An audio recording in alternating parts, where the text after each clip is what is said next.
The 636th edition of the MMA Gambling Podcast on the Sports Gambling Podcast Network is brought to you by Underdog Fantasy. Sign up with promo code MMA SGPN to score up to $1,000 in bonus cash. And we're also brought to you by Rhythm. Get your 7-day free trial today by going to sportsgamblingpodcast.com/RITHMM.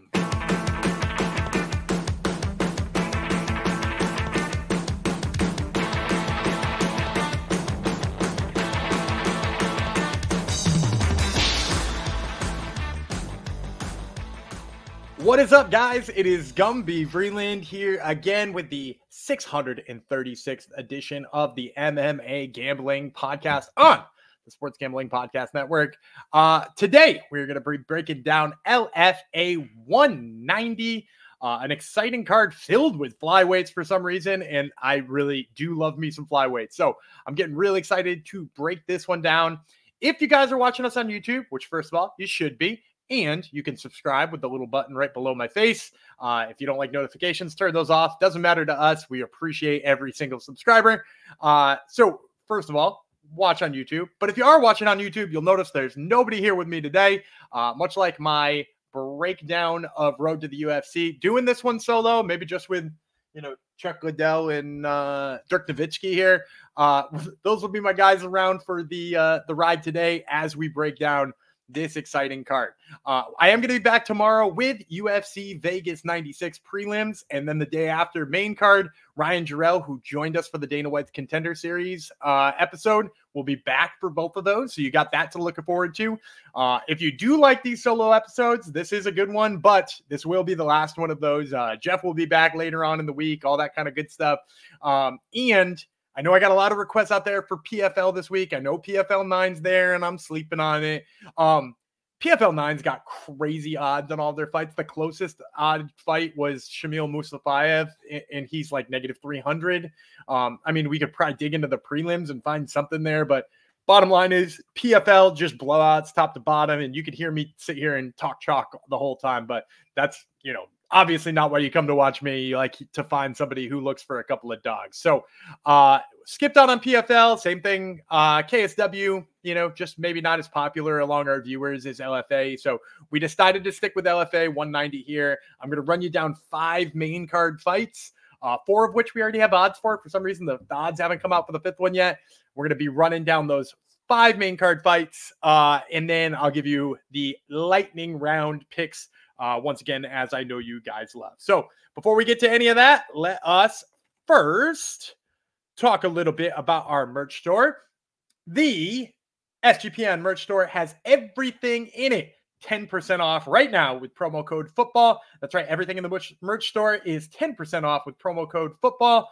I'd heavily recommend getting yourself the, I listened to Jeff and Gumby, but all I got was sticky shirt. It's one of our all-time favorites. And if you're a regular in the Discord, you sure do know about that. So make sure you get that in the merch store, and make sure you listen to the Mothership.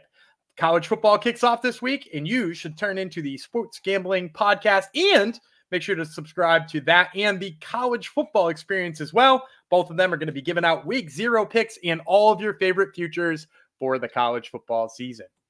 All right, as I said before, LFA 190 is the slate we're working with today. We're going to be breaking down 4 fights off that card for you guys, as well as the lightning round. This one takes place on Friday, so a little bit of appetizer to what you're going to see this weekend at UFC Vegas 96. And we're going to get it started with flyweights. As I mentioned before, we're going to talk about Cody Davis versus Luis Rodríguez. We will start with Luis Rodríguez, El Cañón, which I believe means the canyon. 11-3 in his professional career. He's got 7 submissions. He himself has never been finished, and he is going to have a 2-inch height advantage over Cody Davis. Cody Davis, 9-2 in his pro career, 5-2 in LFA, former LFA flyweight champ. He's got 1 knockout, 3 submissions. He has been knocked out once before in his career by the current champion, that is. And this is the one fight that we don't have odds for. Oh, and I failed to mention Cody Davis, 4 years older. So for me in this one, I personally, so this is going to be me guessing a line here like I did on the Road to the UFC episodes. I personally think Cody Davis is going to be a pretty big favorite here, and he should be. Not only is he a former champion, we're going to be talking about the flyweight title fight at the end of this card between Eduardo Henrique and Igor Siqueira. He's beaten one of those two people in the title fight. He beat Siqueira. So like for him to be, down on the card a little bit in this flyweight action against an LFA newcomer, I think you're going to have to see him at like -300. And that's probably where this will post. And I'm on Cody Davis. Even if it comes in at that -300 price, it doesn't entirely scare me off of the money line. It also would probably be a pretty nice parlay piece, because the bottom line is here, is if you look at any of Luis Rodríguez's fights, either in Titan or any of the other regional promotions he fought for, he's got kind of a one-track mind. He wants that wrestling game to get going. He won't throw too much with his hands before he gets there. If you watch his last fight, I want to say that submission at Titan FC 81 came in 90 seconds or something like that. He's got a one-track mind. He'll throw a couple of little jabs out there, maybe flick a kick to the calf, and then he's in on the takedown and shooting for, basically trying to get rear naked chokes. That's his go-to. That's his bread and butter. And his jiu-jitsu is good. It's worth mentioning. Obviously, you can't discount his grappling. The level of competition is a little bit lower, but he does have good jiu-jitsu. It's fundamental. It does all the right things. I don't think he can take down Cody Davis. Cody Davis, incredible wrestler. I mentioned before, he's fought both of the guys in the main event. He's beaten one of the guys in the main event. But even the one he didn't beat, Eduardo Henrique tagged him hard in the first round, had him wobbly, looked like he was going to be out. He chain wrestled to get himself back into the fight. And then later in the third and fourth round, he was hitting takedowns still. He's got crazy cardio. He does a really good job of getting in on the legs. And even if he fails up against the cage, he works his way to the back and sometimes uses trips from there. His wrestling is not only good, but it's diverse. He does a really good job of throwing different things at you. And, I mentioned before, Luis Rodríguez, not particularly well, versed on the feet. He takes his time. Cody Davis throws a pretty mean overhand right. It's kind of what you expect from a wrestler in the first place, right? He's a guy who, they throw that overhand right and use it to get into a double leg. He might not do that all the time here, but it's going to be enough that Rodríguez is going to have to respect his hands, and that's going to take away from Rodríguez's ability to wrestle or get his jiu-jitsu going. So between Davis being a little bit more well-versed on the feet and I think having the decision about where this fight goes, you're looking at Rodríguez getting a sub off of his back or losing this fight. And at that price, if it is -300, I don't think it plays. So I'm going to go with Cody Davis for the first pit fight of the night. We will stick with flyweights. Next, we're going to talk about Gilbert Nakatani versus Jordan Harris. So we'll start with talking about Nakatani. He is 7-1. He's got 4 knockouts, 2 submissions. He's 1-0 in LFA, and he has never been finished himself. He is on a 3-fight win streak. He's got 3 inches of reach over Harris. And it's worth mentioning, because Fox does these in the opposite order. He is a -140 favorite at post time against Jordan Harris. Jordan Harris, 4-0. On his pro career, 2-0 in LFA, 1 knockout, 1 submission. He's going to be 2 inches taller despite having that 3-inch reach disadvantage in this fight. And he is coming in at +110. So this was an interesting one for me because actually I thought Nakatani was going to be an underdog. And then those odds posted first thing in the morning. And I was like, oh, I'm kind of surprised they got him as a favorite, but I think it's the right play. I'm going to go with Nakatani here. Look, Jordan Harris, really good striker. I actually really like his kicks, especially rear leg kicks to the body. He throws them up top once in a while. He's really hurt some people with those kicks. But also Nakatani is a guy who I don't think you can just continuously throw back leg kicks or back body kicks or back head kicks against him because he is a pressure monster. Nakatani is a guy who comes forward. He switches stances as he throws strikes back and forth, back and forth, back and forth, back and forth, basically to just keep you on your heels the entire fight. And for me, that is really good against the guy who wants to kick all the time in Jordan Harris. Jordan Harris, it's hard to kick somebody to the body when they're in your face, when they're in punching range instead of kicking range. And Nakatani just doesn't hang out in kicking range the whole time. The other thing I think that it's worth mentioning here is that Nakatani is a guy who wears on his opponents. If you watch his last fight, similar to Jordan Harris, his last opponent, infinitely better striker than Nakatani in terms of the power he generates, the amount of kicks he throws, and, just how well polished he is with what he's throwing. He looked like he got outclassed in the first. But then the difference maker is that Nakatani comes with such crazy pressure, such crazy he doesn't let down. He cuts the angles fairly well. He makes you run around. He makes you work. He makes you have the kinds of exchanges he wants. He's going to tire you out. And I don't know necessarily that Jordan Harris's cardio is like a question. Like, I'm not out here being like, Jordan Harris can't fight that style of fight for 15 minutes. Maybe he can, but I really think Nakatani is just going to wear him down a little bit. I also think the optics of it all, if it does go to decision, look good for Nakatani. And, he can wrestle a little bit, which is worth mentioning as well. So I'm going to go favorite out the gate with Davis and Nakatani. Now, before we get too deep in any of this goodness, let me tell you quickly about Underdog Fantasy, because they've upped their promo with us. Underdog Fantasy, you can now get a deposit match of up to $1,000. That's right. Underdog Fantasy gives you a chance to get a deposit match of up to $1,000. Not only that, they've got a chance to win 1,000 times your entry with their Underdog Fantasy Pick'em, or you can play fantasy football the right way with Best Ball Mania. Best Ball Mania is live with $15 million in prizes, and you can use specials and boosts on all flex entries. I personally, the Braves are playing the Phillies. First game of the series this week. Ronaldo Lopez back on the hill. I'm going to take the higher than on his strikeouts. I got faith in my guy coming off the injured list. And you can get in on him as well if you sign up with promo code MMASGPN to claim your special pick and first-time deposit offer of that aforementioned $1,000 in bonus cash. That's UnderdogFantasy.com, promo code MMASGPN. And I'm also going to tell you about Circa Sports. They're back with Circa Survivor and Circa Millions, giving away $16 million in guaranteed prizes. Imagine the regret you'll feel if you win your office Survivor pool, but you didn't enter the Circa Survivor.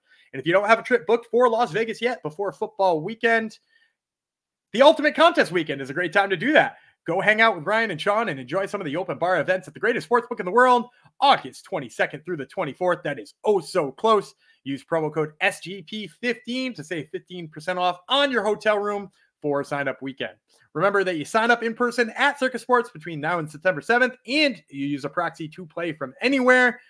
We even have a deal with a proxy. Go to proxy.footballcontest.com to save yourself $50 with that promo code SGP and score yourself a free hat. All right, we're going to move now to the strawweight division, where you're going to see a couple of names that you may have heard of before. And those are, of course, Ashley Yoder and Gloria DePaula, a couple of UFC vets returning to the LFA regional scene. So let us start by talking about the underdog, Ashley Yoder. She's known as the Spider Monkey. She is 8-9 in her pro career, which might be a little alarming to some people. She's 3-8 in the UFC. She went 1-1 in the Ultimate Fighter when she was there. She is 0-3 in her last 3, 1-5 in her last 6. She's got 4 submissions. She herself has never been finished, despite being 8-9, has never been finished in her career. She's going to have 2 inches of height, 2 inches of reach over DePaula. DePaula, nicknamed Glorinha, she is 6-6 in her pro career. So again, maybe not the best looking records here. She is 1-3 in the UFC, 0-1 in Invicta, 1-0 in Contender Series. She's 1-4 in her last 5 fights. She's got 3 knockouts. She has been knocked out once before in her career. She's betting off at -220. It is worth, I don't know if I remember saying this, but Yoder is betting off at +180. I'm going to go with Ashley Yoder here. I've long been a fan of the Spider Monkey. I think she had such close fights in the UFC. And, I just mentioned it. She's 8-9. When she came to the UFC in the first place, she was only 5-1. It certainly doesn't seem like a record that you would be like, oh, sign her right up right away. And she went in there and she mixed it up with some of the best in the world. She fought Angela Hill, who's going to be fighting this weekend in the co-main event. She's been in there with tough fighters. So, for me, I think, first of all, that toughness is really important. And then second of all, the other thing I really like is that she's been able to take a lot of those fighters down. I mentioned the Angela Hill fight. She took Angela Hill down twice. And that is not nothing, right? Because if you watch Gloria DePaula, the fights that Gloria DePaula was losing were by wrestling. You watch her last fight, Karolina Wojcik. She fought her in, was it Invicta? I want to say it was Invicta. She fought Karolina Wojcik in Invicta. She threw a kick. It got caught because she loves throwing kicks and they're kind of predictable. She threw kicks. It got caught. Wojcik took her down and dominated her on the ground. And all she did there was throw up arm bars off of her back and settled into position. She does that against Yoder. She's, first of all, not going to catch Yoder. She hasn't ever caught anybody with a submission before in her life. She's certainly not going to catch Yoder, who's got 4 submissions in her career. but she's also going to be in bad positions for the entire fight, right? Like I just said, she worked off of her back up against Karolina Wojcik for way too long, just kind of content to be there, kind of content to look for arm bars. And while like it's nice that she was looking for offense, she's going to lose that fight with Ashley Yoder 10 times out of 10. So first of all, I can't believe Ashley Yoder's plus 180 here. I know the 8-9 record scares people away, but it's not like the 6-6 record should be attracting you to Gloria DePaula in the first place. So yeah, give me Ashley Yoder here. Loving the dog price. And that brings us to our co-main event of the evening, which is actually a fight for the featherweight interim, I should say, LFA featherweight belt. So this is going to be 5-minute rounds instead of the usual 3 5-minute rounds. Now, this belt is vacant at the current moment because Elijah Johns, I actually don't know what he's doing. So Elijah Johns is the champion. I've seen clips of him on Instagram, like training recently, like he's hitting pads and doing stuff like that. I think he's probably going to be on Contender Series if I had to guess, because like, you know, some of those late Contender Series fights haven't been booked yet and they don't have names and stuff like that. And so for this to be interim and him to being seemingly healthy and it's in the United States, like seems like Elijah Johns probably got something cooking. So keep an eye out for Elijah Johns. But in the meantime, we will keep our eyes out for Lerryan Douglas versus Javier Reyes. So we'll start with Douglas first. Lerryan Douglas, nicknamed Dougie. He's 10-5 in his pro career, 2-1 in LFA. He's got 4 knockouts, 2 submissions. He has been knocked out twice and submitted twice. He's got 2 inches of height over Reyes, and he is betting off at plus 110. Javier Reyes, nickname is Blair. He's 1 year older than Lerryan Douglas, 18-3 in his pro career, 1-0 in LFA, 7 knockouts, 7 submissions. He has been knocked out once and submitted once. He's got 1 inch of reach advantage, and he's betting off at negative 140. So this one's interesting for me because, first of all, I might be bound to Lerryan Douglas for the rest of my life anyway, because what he did last time out there against Nate Garib, you know, I like Nate Garib. He's a Northeast guy, but, you know, I was all in on Lerryan Douglas as a huge underdog in that fight, and he absolutely proved what he can do with his bomb. So I actually like him in this fight, even outside of that, because of exactly the reason I liked him against Garib. He's a guy who, if you stand with him too long, will put you to sleep. And the thing about Javier Reyes is, like, he got his takedowns going a little bit in his last fight, towards the end of the fight, when his opponent started to tire a little bit. But, like, I don't really trust his wrestling game all that much. You know, it seems like mostly, you know, like he was getting in on those takedowns mostly due to his opponent tiring and not really looking like he was there anymore. And, you know, as far as on the feet goes, he's a fun striker. He's just not throwing the types of bombs that Lerryan Douglas is. You know, Lerryan Douglas goes in there and he swings to take your damn head off. And you saw it with Garib. He got him up against the cage. Garib never fell, and they still called the fight off, which is, you know, damn impressive on Douglas's part. And Reyes' hands are just so low. Like, where his hands are when he's punching, they're down on his the bottom of his rib cage. I don't know if it's a karate style or if it's a choice he made in some of his fights to stuff takedowns, but I'm worried it's enough of a habit now that Lerryan Douglas is just going to blast him with some hooks. And when Lerryan Douglas hits you with one, you better believe there's 3 or 4 more coming right behind it, because this guy throws punches in bunches. So, you know, basically the style matchup of this is I got a guy who I think is maybe not so great defensively striking in Javier Reyes up against a guy who I think is a power puncher. Reyes might have a slight advantage in terms of, I mean, maybe speed. He might have a slight advantage in terms of his grappling. He might have a slight advantage in terms of jiu-jitsu. But that one deficiency for me is enough to get in on the dog here in Lerryan Douglas. So I'll take Lerryan Douglas plus 110. Get him while he's a dog. I think a lot of people are going to be in there with me and jumping on this guy at the number he's at. All right. So we do still have one more fight to talk about. We got that flyweight main event that we had previously been teasing. But before we get to it, let me tell you about the fine folks over at Rhythm. Football season is here, and college football and NFL models are now live on Rhythm. Create your own winning betting model or let Rhythm do the heavy lifting for you. You decide what stats matter most to you, and Rhythm builds a custom model around that, or just let Rhythm and its predictive model do the heavy lifting. They use AI projections from MIT data scientists, and Rhythm has already got you covered for NFL Week 1 and college football Week 0. You know, I tell you guys on just about every single episode, when you want my NFL picks, you know what it is. It's the Cowboys with the spread. And you can get it on that and claim your 7-day free trial today by going to sportsgamblingpodcast.com/rhythm. That's sportsgamblingpodcast.com/RITHMM. And we're going to tell you about the fine folks at Game Time. Listen, I've been to Fenway Park about 1 million times in my life. I went as a kid. I go as an adult. And when I go as an adult, one of the things I'm always weary about is the view from your seat. Because let's face it, Fenway Park, old stadium, not terribly easy to always get a good ticket. In fact, some of those seats aren't even pointed at home plate in the pitcher's mound. They're out facing center field. So it's frustrating when you accidentally get in on one of those tickets because maybe you don't remember exactly every single in and out of every section. But with Game Time, you don't have to worry about that because they got views from your seat, and that is a lifesaver right in the app. And now they're an authorized ticket marketplace of the MLB, which makes getting tickets faster and easier, and prices on the Game Time app actually go down when it gets closer to first pitch. And with all these killer last-minute deals, all-in prices, views from your seat, and the lowest price guaranteed, Game Time takes the guesswork out of buying MLB tickets. So make sure you get in on those seat views. Check out their lowest price guaranteed. They're going to credit you 110% of the difference if they're not the lowest price in town. And they got flash deals that make you save even more on the in-app deals and select seats ahead of a game or an event. So take the guesswork out of buying tickets with the Game Time app. Download the Game Time app, create an account, use promo code SGPN for $20 off your first purchase. Once again, terms apply. Create an account, redeem code SGPN for $20 off. Game Time app, download the Game Time app today. Last minute tickets, lowest prices guaranteed. All right.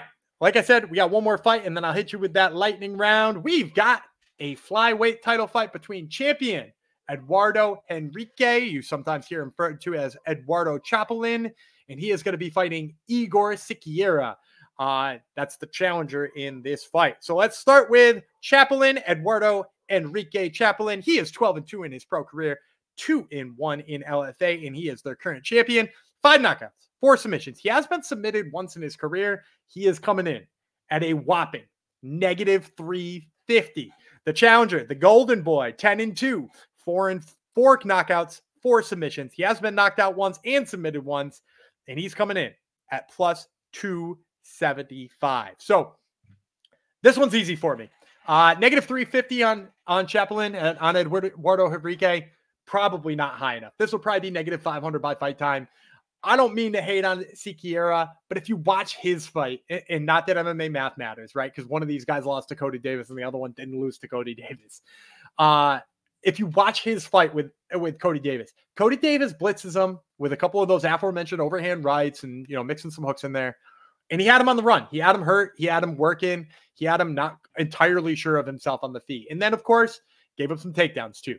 Now, I don't think the takedowns are going to be an issue here against Eduardo Chapelin, but I do think the fact that Cody Davis's hands got going on Siqueira is really bad news for him against Henrique, because Henrique here pieced up Cody Davis early in that fight. He had him hurt in the first round. His counter striking is razor sharp. If you try to crowd him, he makes you pay for crowding him 100% of the time. I think his striking is going to be too much for Siqueira. I even think he's probably the better grappler, although I think this fight almost entirely takes place on the feet. So give me Eduardo Henrique, the -350, maybe not the friendliest line, the line that makes me feel the best inside. But hey, maybe we pair that with Cody Davis and get a halfway decent parlay.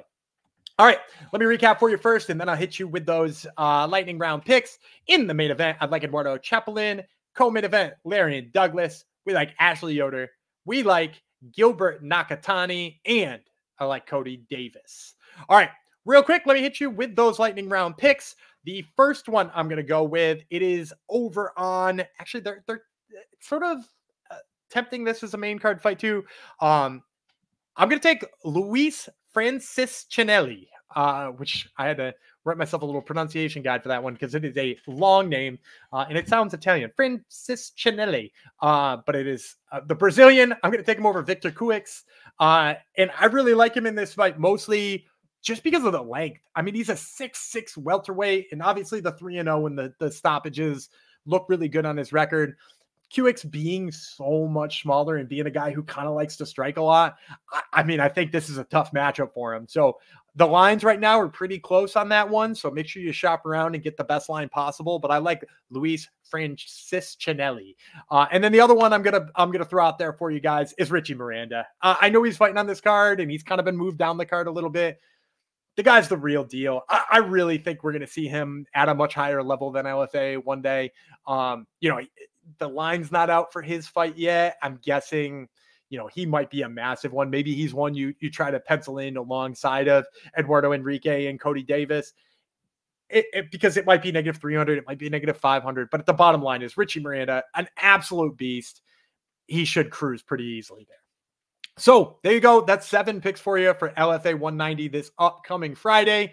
Make sure you check out that event and make sure you check out all of our coverage of the regional MMA side of things or the UFC, which we're going to be back with live tomorrow. I, once again, will be in the Discord at sportsgamblingpodcast.com/Discord. You can check me and the show out on Twitter at Gumby Freeland, at SGPN MMA over on Twitter or X or whatever you want to call it. Make sure to check out the Top Turtle MMA podcast this week. I'm going to be talking with Kyle Bohayo as well as Robert Valentin, who are both fighting on the main card. One of them being in the main event of this weekend's UFC Vegas 96. Make sure to go back and check out our Road to the UFC episode, which I do solo, or if you're getting this before Contender Series on Tuesday, make sure you check out the episode with Ryan Jarrell that I did for Contender Series as well. Be sure to check out all the writings at sportsgamblingpodcast.com and check out the store, sportsgamblingpodcast.com/store. And remember that you can use promo code football for 10% off everything in there. And that about does it. I'll be back with Ryan Jarrell tomorrow to be breaking down the prelims of UFC Vegas 96. Until then, I'm Daniel Gumby Freeland, and I'll catch you tomorrow.